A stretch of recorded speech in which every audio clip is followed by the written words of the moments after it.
Student, कैसे हो? सब बढ़िया? ओके। लास्ट लेक्चर के वीडियो के अंदर आपको शायद याद हो तो हमने एक्सरसाइज 1.3 कंप्लीट की थी। Exercise 1.3 inverse function, composition function के बारे में हमने बहुत सारी बातें आपसे की थी। अब हम ये चैप्टर का एक लास्ट टॉपिक लेते हैं। ये चैप्टर का एक लास्ट टॉपिक बाकी रहा है कि बाइनरी ऑपरेशन। ये ऑपरेशन, हाँ भाई ऑपरेशन, लेकिन कौन सा ऑपरेशन? Binary operation. आप सोचते सर ये कैसा ऑपरेशन? तो आपको बता दूं, इसके बारे में आपको मालूम ही है, सिर्फ वर्ड्स नया है लेकिन आप जानते हो इसके बारे में। जैसे कि मैंने लिखा है कि 2 + 3 इज इक्वल टू 5। तो ये हुआ 2 और 3 के बीच का ये ऑपरेशन हुआ। 2 और 3 के बीच का ये एडिशन का ऑपरेशन हुआ। सपोज मैं ऐसा लिख रहा हूं 5 × 10, 5 × 10 दैट इज 50। तो यहां पे मल्टीप्लाई का ऑपरेशन हुआ। ये दो नंबर के बीच में कोई भी ऑपरेशन हो सकता है। कोई भी दो रियल नंबर के बीच में हम ऑपरेशन कर सकते हैं।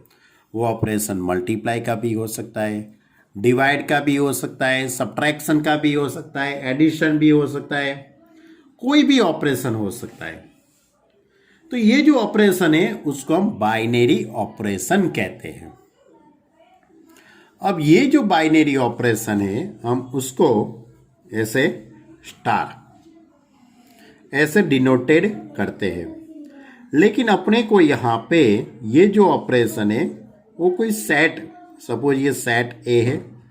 सेट ए के अंदर मैंने 1 2 3 4 इतने ही नंबर लिए हैं।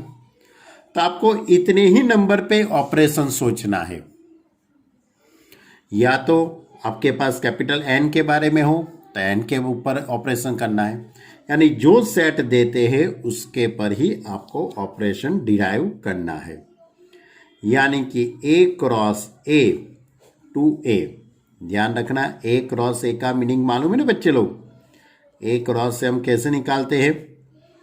Cartesian product 1 2 3 cross 1 2 3 4।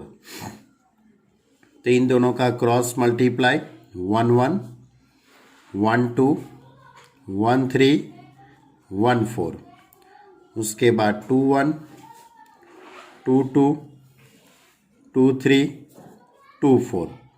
तो ये क्रॉस मल्टीप्लाई हुआ ऐसे 3 1 3 2 3 3 3 4 4 1 4 2 4 3 4 4, बराबर। तो ये क्रॉस मल्टीप्लाई हुआ।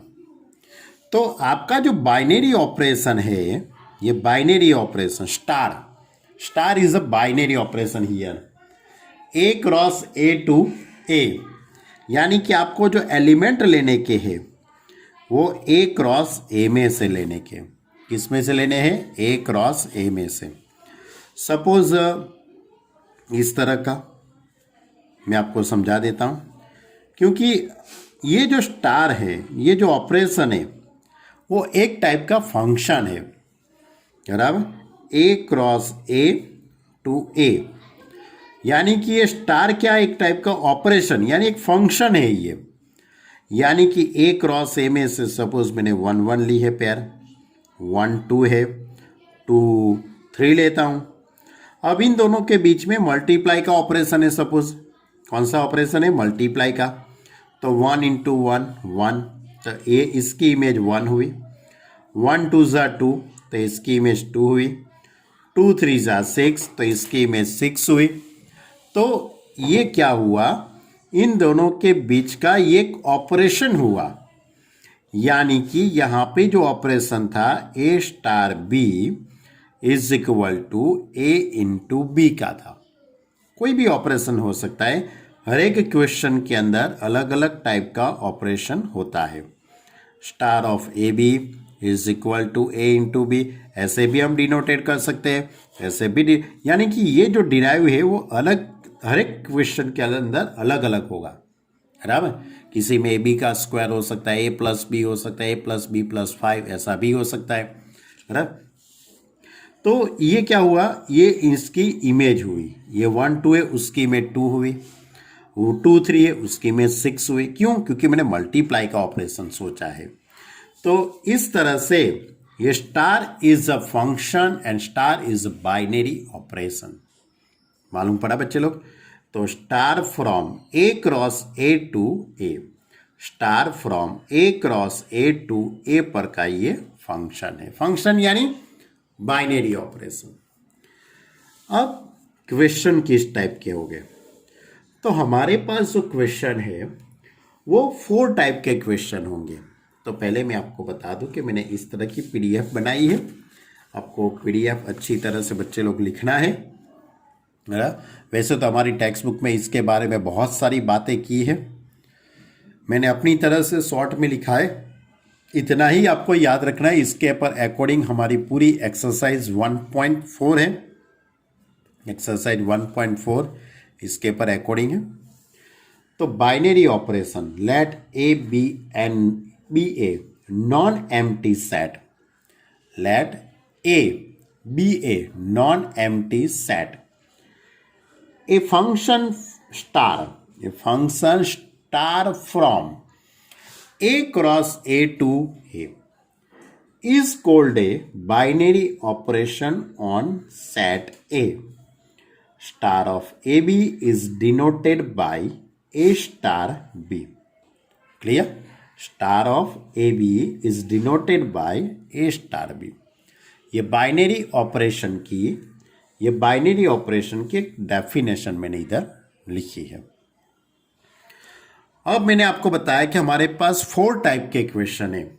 सबसे पहला जो क्वेश्चन होगा कि आपको जो ऑपरेशन दिया है, आपको जो क्वेश्चन में बाइनरी ऑपरेशन दिया है वो बाइनरी ऑपरेशन है कि नहीं है।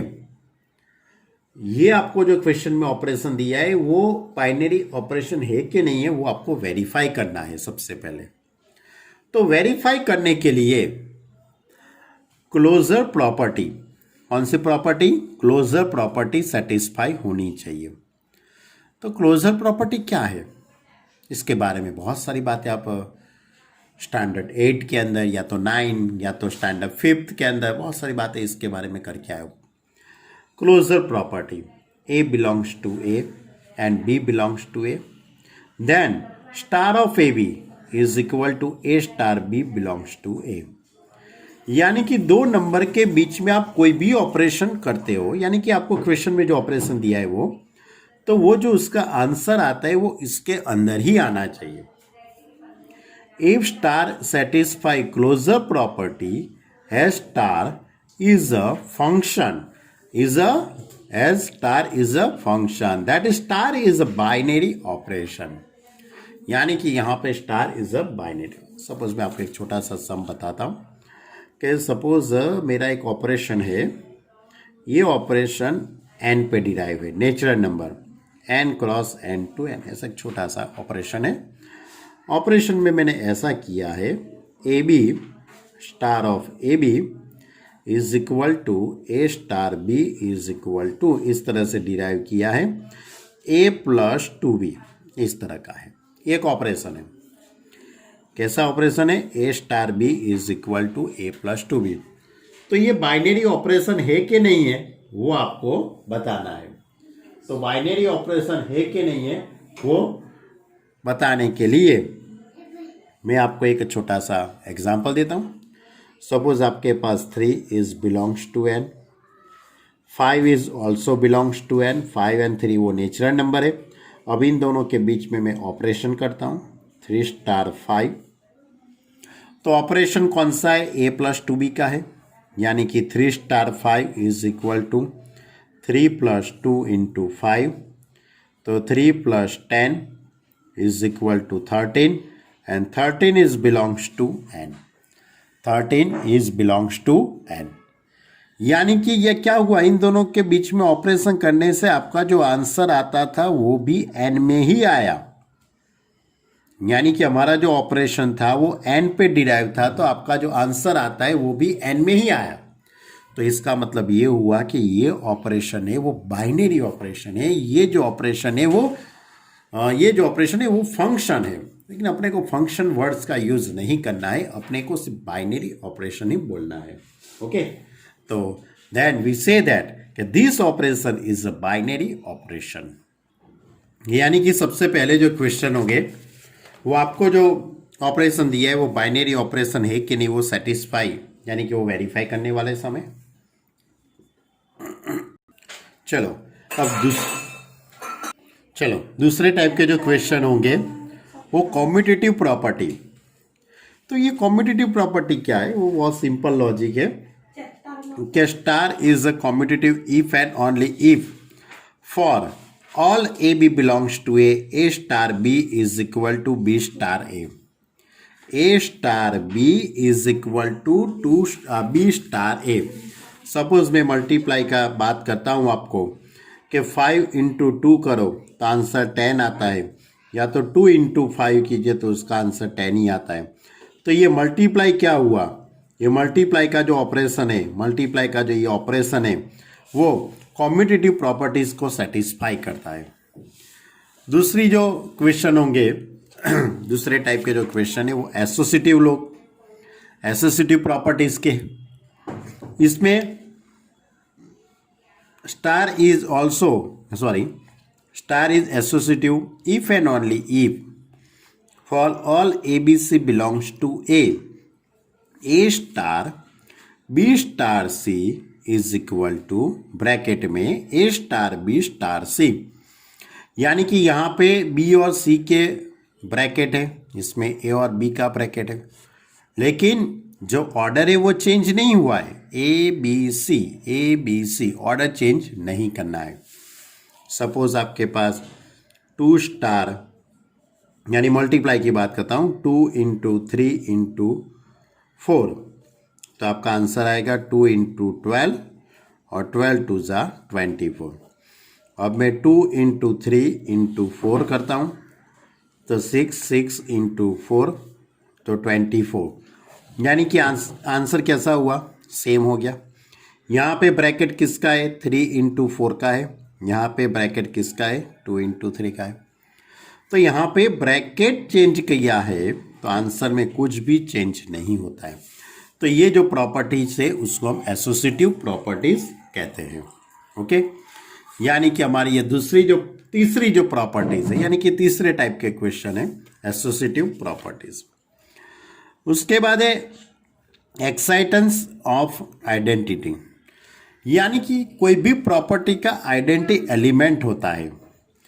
If there exists E belongs to A, small E belongs to A, such that for all A belongs to A star E is equal to E star A is equal to A, then E is called the identity for star. यानी कि ये जो operation है ये operation का identity element ई है। Suppose आपको मालूम है, मैं आपको बता दूं, आपको एडिशन का मालूम है कि 2 + 0 का आंसर 2 आता है। कोई भी नंबर लीजिए, सपोज 5/7, उसके अंदर 0 ऐड करेंगे तो आंसर 5/7 ही आता है। तो ये 0 क्या हुआ, 0 इज अ आइडेंटिटी एलिमेंट, लेकिन किसके लिए है, एडिशन के लिए है। इसी तरह मल्टीप्लाई के लिए भी आपको मालूम कि 5 इंटू 1 तो आंसर ऑलवेज 5 ही आएगा। कोई भी नंबर लीजिए, कोई भी रियल नंबर लेंगे तो उसका मल्टीप्लाई 1 के साथ करेंगे तो आंसर वही का वही आता है। तो मल्टीप्लाई के लिए 1 क्या हुआ, आइडेंटिटी एलिमेंट हुआ, यानी कि ई इज इक्वल टू 1 हुआ। क्लियर, तो ये आइडेंटिटी एलिमेंट हुआ। यानी कि हर एक ऑपरेशन के लिए, हर एक बाइनरी ऑपरेशन के लिए आइडेंटिटी एलिमेंट अलग अलग टाइप के होते हैं, विभिन्न प्रकार, यानी कि अलग अलग टाइप के होते हैं। चलो अब आगे के क्वेश्चन होंगे existence of inverse. If all A belongs to A there exists B belongs to A such that A star B is equal to B star A is equal to E. identity, E that is identity. Then the inverse of A exciting under star, and B is called the inverse of A. Therefore B is equal to A inverse. यानी कि कोई भी operation हो, कोई भी operation का जब identity element मिलता है तब भी उसका इन्वर्स मिलता है। यानी आइडेंटिटी एलिमेंट जब एग्जिट होता है तभी आप कोई भी एलिमेंट का आप इन्वर्स निकाल सकते हो। यानी कि सभी का आप इन्वर्स मिले ऐसा जरूरी नहीं है, सभी का इन्वर्स मिले या सभी के लिए आइडेंटिटी एलिमेंट मिले ऐसा जरूरी नहीं है। ओके, यानी कि ये इन्वर्स के बारे में मैंने आपको बताया। यानी कि कोई भी ऑपरेशन के लिए पहले आइडेंटिटी एलिमेंट मिलना चाहिए, उसके बाद आप इन्वर्स के बारे में बात कर सकते हो। यानी कि ये हमारा एक लास्ट टॉपिक बाकी था, बाइनरी ऑपरेशन। इसके बारे में मैंने बहुत सारी बातें आपसे की। बाइनरी ऑपरेशन में सबसे पहले जो सम होंगे वो ये होंगे। पहले आपको वेरीफाई करना पड़ेगा कि ये ऑपरेशन ये बाइनरी ऑपरेशन है कि नहीं है। बाइनरी ऑपरेशन वाले यानी कि पहले तो star is a binary operation है कि नहीं वो वेरीफाई करने वाले सम, उसके बाद कॉम्यूटेटिव प्रॉपर्टीज वाले सम, उसके बाद एसोसिएटिव लॉ वाले सम, उसके बाद आइडेंटिटी एलिमेंट फाइंड करने वाले सम और इन्वर्स फाइंड करने वाले सम।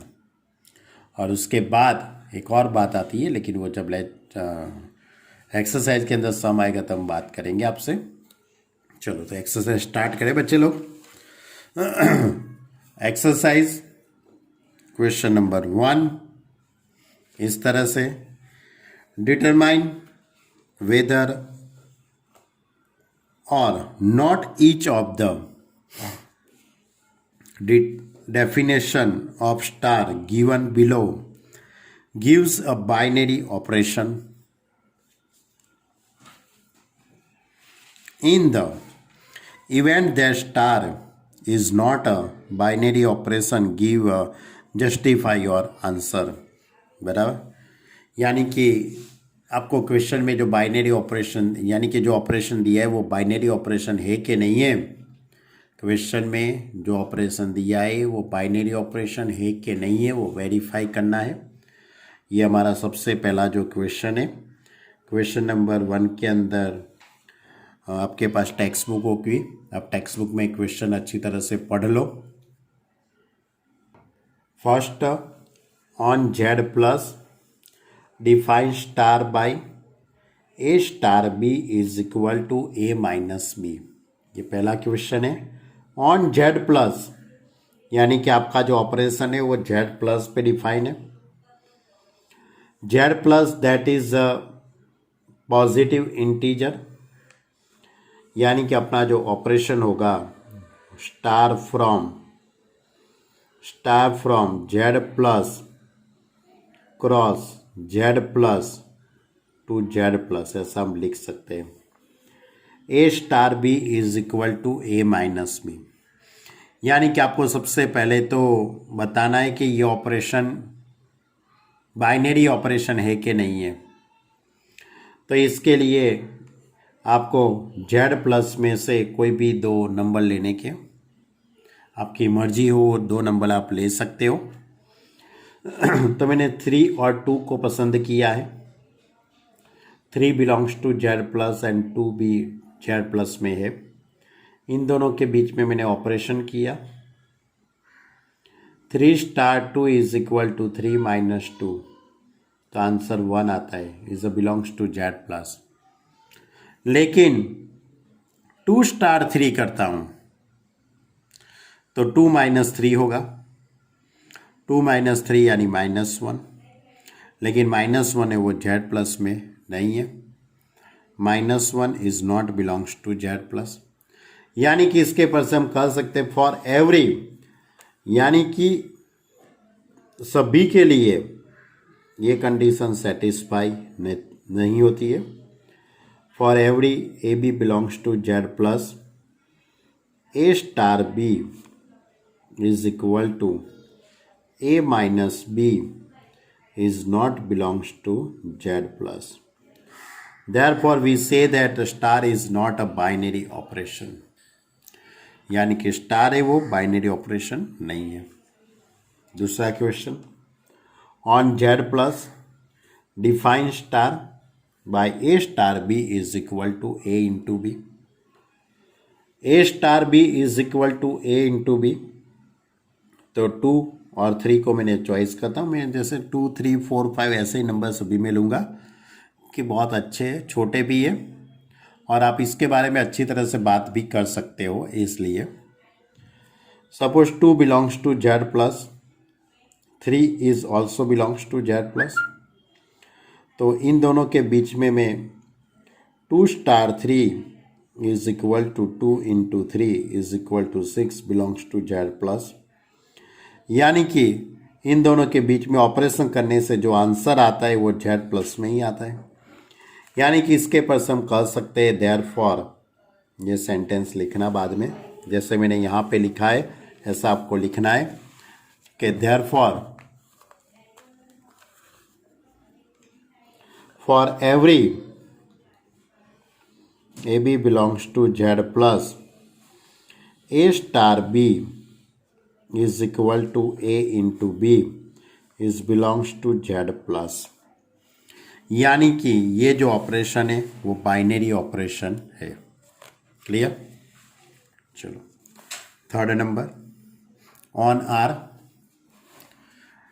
Define star by A star B is equal to A B square. A star B is equal to A B square, A star B is equal to A B square real number है, कोई भी real number, तो 2 belongs to R, 3 belongs to R, तो 2 star 3 is equal 2 into 3 square हो जाएगा, क्योंकि operation क्या है a into B square, a that is 2 and b is equal to 3, तो 2 इंटू 3 स्क्वायर 9 2 18 और 18 बिलोंग्स टू r, यानी कि for every A B belongs to r and a star b is equal to ab square is belongs to r. Therefore star is a binary operation. Fourth number का, on z plus define a star b is equal to mod of a minus b। z plus पे defined है, तो आप कोई भी दो real number ले लीजिए 2 and 3, तो 2 star 3 is equal to mod of 2 minus 3, that is mod of -1, -1 का मोड +1 हो जाएगा, 1 बिलोंग्स टू जेड प्लस, यानी कि आप यहाँ भी ऐसा लिख सकते हो for every A B belongs to Z plus. कोई भी दो पॉजिटिव इंटीजर के बीच में आप ये ऑपरेशन करेंगे तो mod of A minus B is belongs to Z plus, always Z plus में ही आंसर आएगा। Therefore star is a binary operation. Clear? अभी भी एक क्वेश्चन है, उसमें भी आपको यही बात करने की है। On Z plus defined star by A star B is equal to A, यानी कि A star B is equal to A, यानी कि पहला एलिमेंट ही आपको लिखना है। तो मैंने 2 और 3 को चॉइस कर लिया। मैं वैसे 2 और 3 को ही चॉइस करता हूँ, 1 का चॉइस नहीं करने का, 1 0 -1 वो नहीं लेने का, क्योंकि -1 1 और 0 होते हैं वो बहुत सारी जगह पे सेटिस्फाई हो जाते हैं। इसलिए आपको 2 3 4 5 ऐसे इंटीजर का ही आप यूज़ करो तो अच्छा रहता है। नेगेटिव नंबर भी ले सकते हो, लेकिन जेड प्लस हो या तो आर पर का हो या तो एन पर का ऑपरेशन हो, इसमें 2 3 4 5 6 ऐसे नंबर तो आने ही वाले हैं। बहुत बड़े नंबर भी नहीं लेने के, जैसे कि 10 है, 8 है या तो 15 है, ऐसे लेने से कोई फ़ायदा है नहीं, क्योंकि आपको सिंप्लीफाई ज़्यादा देना पड़ेगा, कैलसी का यूज़ करना पड़ेगा। इससे तो बेटर है आपको तो सिर्फ वेरीफाई करने का है ना कि स्टार ये बाइनरी ऑपरेशन है कि नहीं, वही सिर्फ करना है ना। तो इसके लिए बड़े बड़े नंबर लेने की क्या ज़रूरत है, बराबर। तो यहाँ पे ऑपरेशन है A star B is equal to A, तो 2 is belongs to Z plus and 3 belongs to Z plus. तो 2 स्टार 3 इज इक्वल टू 2, ये पहला जो एलिमेंट है वही आंसर में आएगा। Belongs to Z plus, there for every AB belongs to Z plus, A star B is equal to A is belongs to Z plus, यानी कि उसका जो आंसर आएगा वो भी Z प्लस में ही आने वाला है। इसलिए ये जो ऑपरेशन है वो बाइनरी ऑपरेशन है। ओके, चलो ये था हमारा क्वेश्चन नंबर 1 था। अब question number 2, for each operation star defined below, determine whether star is a binary operation, commutative और associative। यानी 3 टाइप के क्वेश्चन है कि आपको जो क्वेश्चन में ऑपरेशन दिया है वो ऑपरेशन बाइनरी ऑपरेशन है कि नहीं है वो वेरीफाई करना है। कॉम्यूटेटिव लॉ के बारे में आपको बताना है बच्चों को, और एसोसिएटिव लॉ के बारे में भी बताना है। 3 टाइप के क्वेश्चन है। उसमें सबसे पहला जो question, first question on Z define A star B is equal to A minus B. On Z define A star B is equal to A minus B. कोई भी 2 नंबर ले लीजिए, सपोज 3 और 5 लिया, तो 3 स्टार 5 तो उसका सब्ट्रैक्शन का है, ऑपरेशन किसका है, सब्ट्रैक्शन का है। तो 3 माइनस 5 तो -2 and -2 belongs to Z.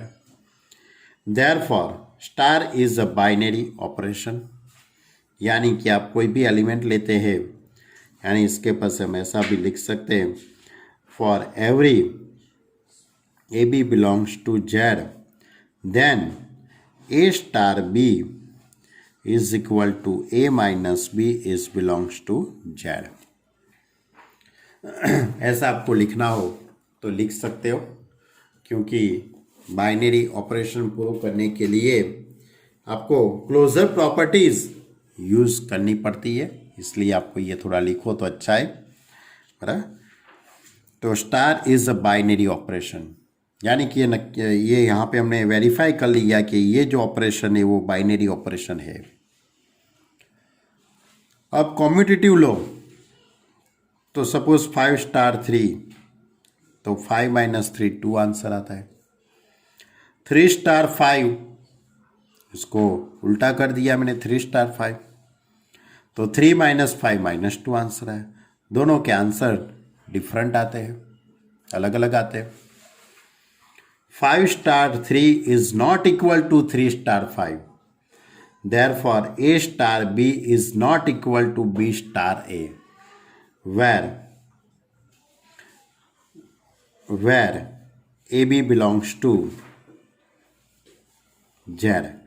therefore star is not a commutative, यानी कि स्टार है वो कॉम्यूटेटिव लॉ यहाँ पे सेटिस्फाई नहीं करता है। अब एसोसिएटिव लॉ के बारे में हम समझते हैं, एसोसिएटिव की प्रॉपर्टीज। तो 2 स्टार 3 स्टार 4, 2 स्टार 3 स्टार 4, तो मैं इन दोनों के बीच में मैं ये प्रॉपर्टीज लगाता हूँ। तो 3 माइनस 4, 3 माइनस 4 तो -1 आता है आंसर। अब इन दोनों के बीच में मुझे प्रॉपर्टी यानी कि ऑपरेशन करना है।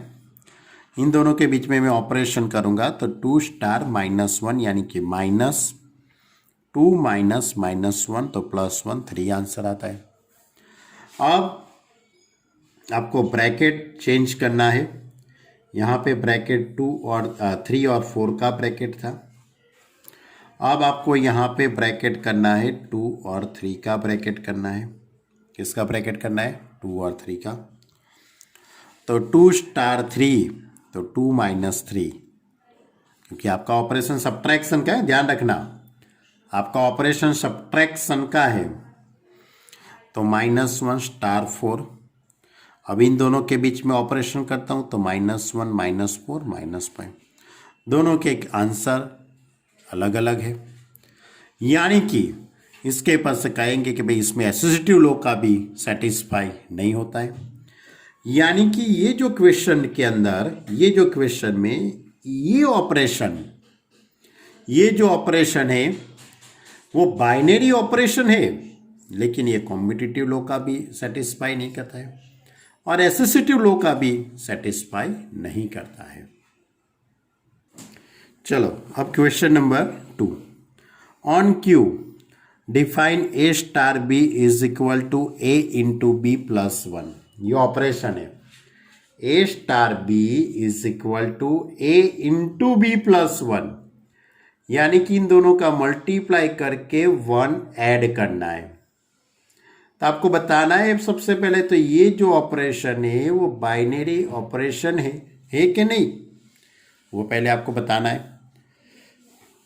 तो 2 belongs to Q and 3 belongs to Q, इन दोनों के बीच में मैं ऑपरेशन करता हूँ 2 स्टार 3, तो 2 इंटू 3 प्लस 1 लिखेंगे ना, क्योंकि आपका ऑपरेशन इस टाइप का है, A इंटू B प्लस 1, यानी 2 इंटू 3 प्लस 1, यानी 6 plus 1 7, 7 is also belongs to Q, rational number ही हो गए बराबर। यानी कि इसके पास हम कह सकते हैं कोई भी every AB belongs to Q, every AB belongs to Q, then A star B is equal to AB plus 1 is also belongs to Q। इसका जो भी आंसर आएगा वो ऑलवेज Q में आने ही वाला है। आप 2 और 3 के अलावा कोई भी नंबर रख के आप वेरीफाई करना हो तो कर सकते हो बराबर, उसका आंसर Q में आने ही वाला है। Therefore star is a binary operation, यानी कि ये जो ऑपरेशन है वो बाइनरी ऑपरेशन है। अब बाइनरी ऑपरेशन है तो मुझे अब कम्यूटेटिव लॉ और एसोसिएटिव लॉ के लिए मुझे बात करनी पड़ेगी आपसे। तो 2 इंटू 3, अरे सॉरी 2 स्टार 3, तो 2 star 3 is equal 2 into 3 plus 1, यानी 6 प्लस 1 7। 3 स्टार 2, तो 3 into 2 plus 1 6 plus 1 7, answer same आया। Therefore 2 star 3 is equal to 3 star 2, यानी कि A star B is equal to B star A for every AB belongs to Q। Therefore, we say that star is a commutative property satisfied by the commutative soul. Clear? अब associative में 1 2 3 का इसने use किया है, मैंने वैसे तो मना किया था, फिर भी कोई बात नहीं। 1 स्टार 2 आप 2 3 4 का यूज़ कर सकते हो, इस तरह से 1 का करो तो भी कोई दिक्कत नहीं है, लेकिन हो सके वहाँ तक ये 1 का यूज़ नहीं करना है अपने को, 2 3 और 4 का यूज़ करो। कोई क्वेश्चन में चलाना हो तो चल सकता है। 1 स्टार 2, तो 1 और 2 के बीच में ऑपरेशन करेंगे तो उसका आंसर क्या आएगा, 3 आएगा। स्टार 3, अब इन दोनों के बीच में मैं ऑपरेशन करूँगा तो उसका आंसर 10 आएगा। मैं क्या कहता हूँ, इसके अलावा कोई और नंबर लेके आपको बताता हूँ बच्चे लोग।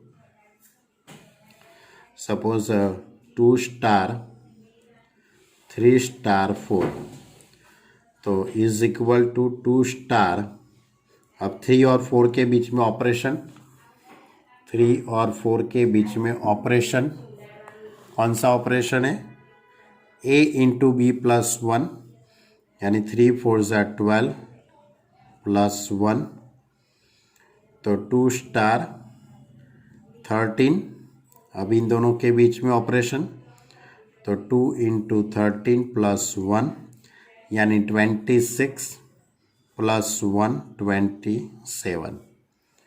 अब ब्रैकेट और कर रहा हूँ, 2 स्टार 3 स्टार 4, तो इन दोनों के बीच में मैं ऑपरेशन करूँगा, तो 2 इंटू 3 6 प्लस 1, ये ऑपरेशन है अपना, 7 स्टार 4, अब इन दोनों के बीच में ऑपरेशन, 7 4 ज़ा 28 प्लस 1, तो आपका आंसर आता है 29, यानी कि दोनों में आंसर अलग अलग आता है।